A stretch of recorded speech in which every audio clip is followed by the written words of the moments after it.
If you take a regular Minecraft server and add a 1 life limiter, you have yourself a 1 life SMP. Now before you get your hopes up, the server I joined isn't exactly that, as to decide the amount of lives given, a generator appears where you can get anywhere between 2 and 6 lives, and once they're all gone, you're banned from the server. However, this server does have one special rule: you cannot kill anyone until they are only on 1 life. That's why if you want to gain more lives, you need to come up with a scheme, and to help with that is proximity chat. Now I don't know about you, but I am quite a lucky person, so I obviously got the maximum amount of lives possible, 6. At the very beginning, I didn't want to do anything too mischievous, so I explored and came across a farm only to discover that it had spawn protection, but that didn't stop me from trying to get food. This is when I realized the owner had made a mistake and the hay bales weren't protected. So I took all that I could and was able to make about a stack of bread. As I explored the world, I killed all the animals along the way, because with the amount of hearts I lose, I basically had no food. And besides, I need a good supply if I want to go mining. As I continued looking for a nice cave, I came up with a plan. When proximity is enabled, I can go and speak to people. I will get their trust, and then I shall kill them. Just kidding, I would get banned. But coincidentally, it was now dark, which meant I had to survive my first night.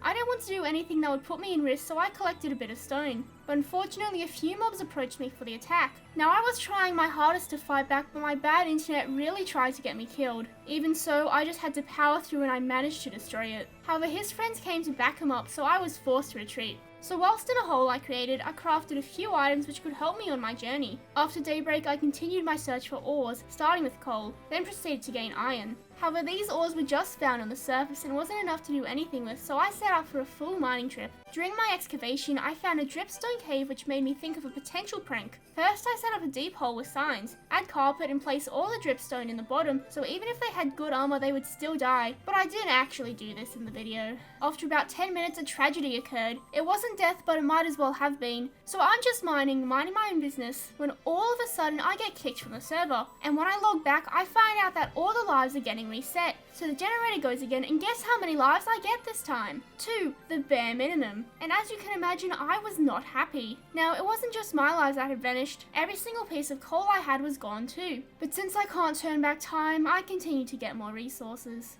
As I continued down, I found a mine shaft above this humongous cave. Now, I did almost die trying to get into it, but I managed. During this trip, I thought of a grand scheme to get more lives. First, I find someone who doesn't have an awful lot of resources. I then make my proposal. I will trade half a stack of iron for a life, and if they refuse, I will continue to follow them around until they agree to give me their life, and because of the rules, they cannot kill me. But to enact this plan, I actually need to locate people, so I went out on a little search. After a while, I managed to find 3 people who had formed a group. Except the thing is, I actually knew one of them from a previous server, so I had to have a small casual conversation before asking. I guess that's your name. Hello. Hello. No, it's just Louise, it's just a random name.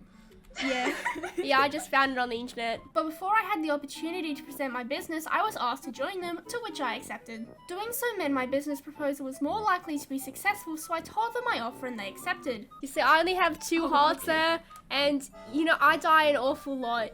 So, I'll give you half a stack of iron for a heart. Half a stack of iron? But little did I know this is where I would spend the rest of my time on the server. So I got a tour of the base where there wasn't an awful lot, but it was nice and cozy. And since I was there, I might as well contribute, so I added some melons to the farm. I settled in, got to know the members a little better when the strangest thing occurred. Someone approached us and gave away his lives to random people and just kind of stood at our base. So we did the obvious thing and formed a circle around him. But he continued to give away his lives until he was down to 1, meaning he could kill us. However, he promised not to and made a proposition instead. He was willing to give us 3 diamonds and 2 gapples for a life. However, our teammates are worth much more than that, so the deal was declined. With that drama out of the way, it was time to go fishing. I was so sad though, because the person next to me was catching the most random stuff like lily pads, whilst I was stuck with just fish. So out of frustration, I put a bunch of boats in the lake. This is when I thought of an amazing idea. So I fished one of my teammates and then we fished each other until we had a triangle of fishing rods. The next obvious step was to go exploring connected by fishing rods. But one of our team members was missing, so we waited for them to return so we could become a fishing square. Eventually we came across a village where we obtained a few pet cats, so I guess those fish came in handy after all. After we returned back home, we learned that there was only 10 minutes left until the server closes for an entire week. This meant we needed to make the final moments count, so we took screenshots until the server owner appeared before us. He was flying around in creative, so as a group we fished him until he got really annoyed and left. Now there was only 30 seconds left, so it was time for the final words. Bye. Bye.